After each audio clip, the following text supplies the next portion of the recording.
It's Dave and Evelyn from the camera store, and today is an exciting day for Fujifilm. We have the brand new GFX100 II.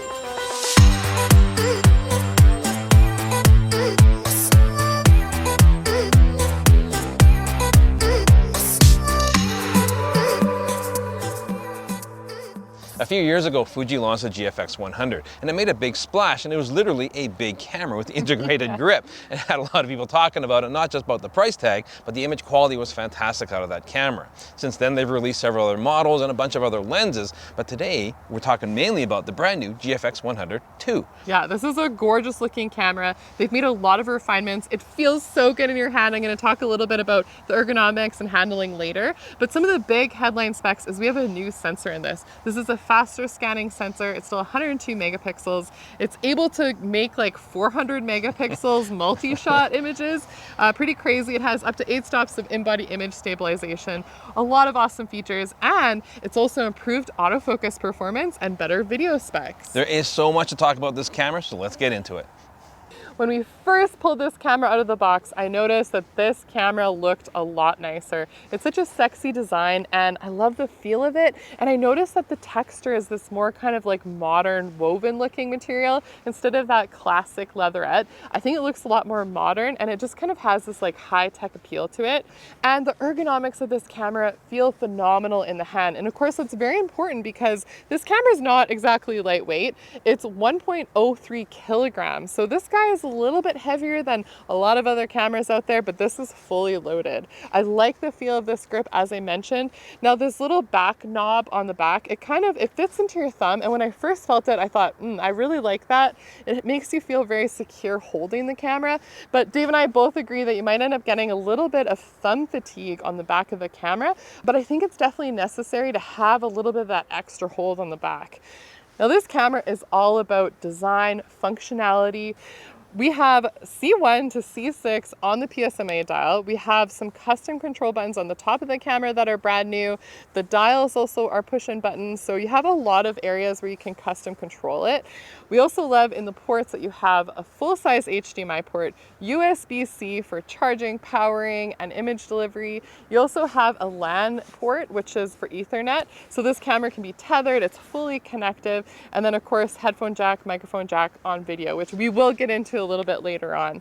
But I love the panels on this camera too. It's nice that on the top panel, you have kind of like the classic look of what your dials would be if you like that sort of Fujifilm experience. Or you can make that your histogram, or you can just have kind of your standard settings like you would on top of a DSLR or mirrorless camera. But it's a nice, big, beautiful, bright panel. Love that. We have 2 memory card slots. We have a CF Express Type B card as well as an SD UHS-2 card for backup. And in terms of battery life, this camera, as you can see, doesn't have the grip integrated into it, but you can get a grip to give you 2 extra batteries. So you'd have a total of 3, giving you a ton of power. And then if you're in a studio environment, you can do the USB-C charging and power.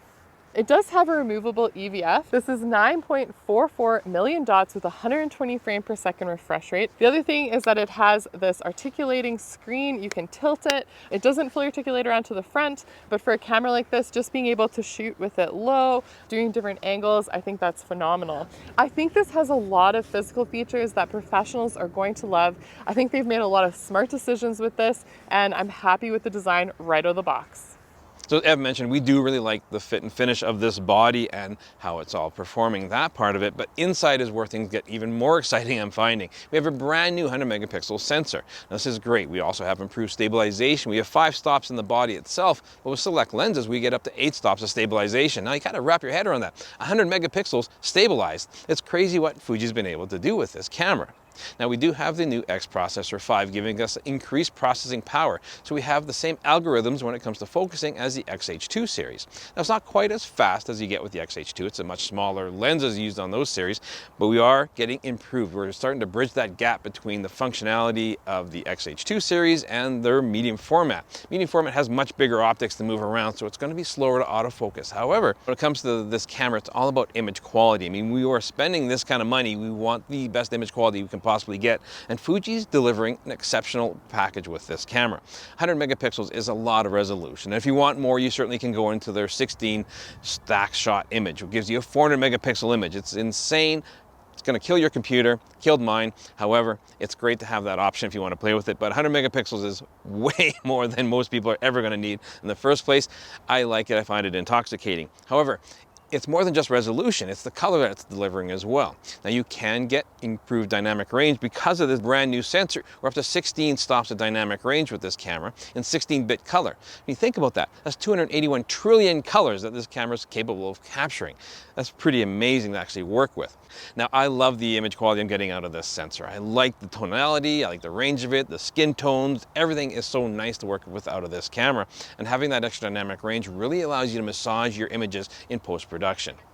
So it's not just the camera itself that they've revamped. Fuji's redone this entire camera. The sensor is producing exceptional image quality. I love the dynamic range, and I can't get enough of what I'm seeing out of this camera. It encourages me to shoot more and more because I love what I can do with the camera and also what I can do within post-production. As Dave mentioned, the X Processor 5 does open up a lot of possibilities in terms of the camera's performance. The autofocus is great. We're seeing a lot of improvement there. You do have reduced rolling shutter. It's still definitely there. And because it's such a large sensor, it's more pronounced. So they definitely needed to do some rolling shutter correction. But we do have some faster shooting options as well for doing stills. So you can shoot 5 frames per second, blackout free shooting, and that really does help your experience if you're photographing any kind of motion. I think from a professional standpoint, a lot of people are going to expect that in their cameras these days, and with mirrorless, it's just such a wonderful option to be able to see your exposure preview, how everything's going to look, and with that blackout free shooting through the electronic viewfinder, that just aids in that whole experience.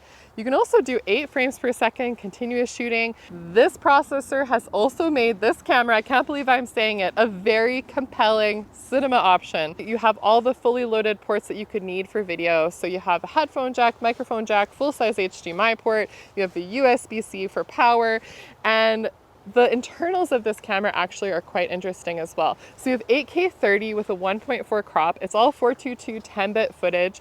You can also do 4K 60 full sensor readout. And the look of this camera that you get combined with, these film simulations, if you don't want to do a lot of grading, you can get the look of your favorite film simulations right out of camera. You can also shoot anamorphic with D-squeeze options right in camera. Waveforms, you have time code sync. We also have the ability to do SSD recording out of the camera. They have done very good management in terms of heat dispersion, but if you wanted a little extra, if you're shooting in really hot conditions, you can add an additional cooling fan accessories, just like we've seen with some of the previous models.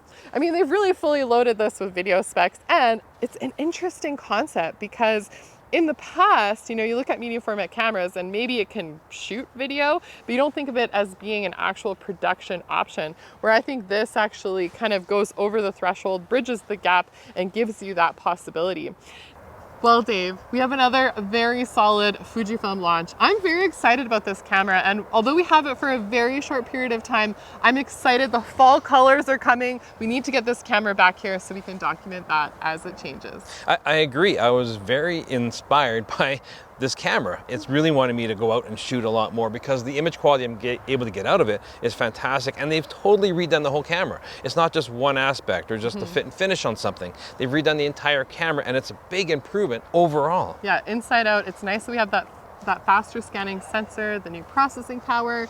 We gotta shoot more. I mean, I want to do a long-term review on this camera because I find myself looking for everything that I want to capture in exquisite detail, amazing color, but it's the functionality with this camera. They've definitely refined it from the original camera. And I think that there's going to be a lot of people that are excited about the price point of this camera at launch. I mean, the original GFX100 was over $13,000 Canadian when this came out. This is kind of hitting around more of that $10,000 mark. So it is making it more accessible for people to get into medium format mirrorless than it has been in the past. They certainly have. I mean, it is an exciting system. I think it's well worth checking out.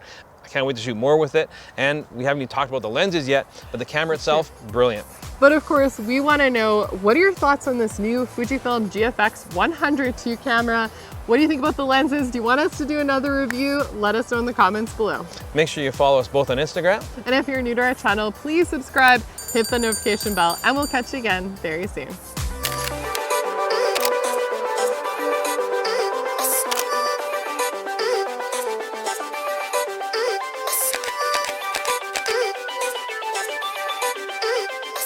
Hey, thanks for checking out this episode. If you want to check out more of our recent content, click up here. And if you're a Canadian, you want to support local, check out thecamerastore.com down here.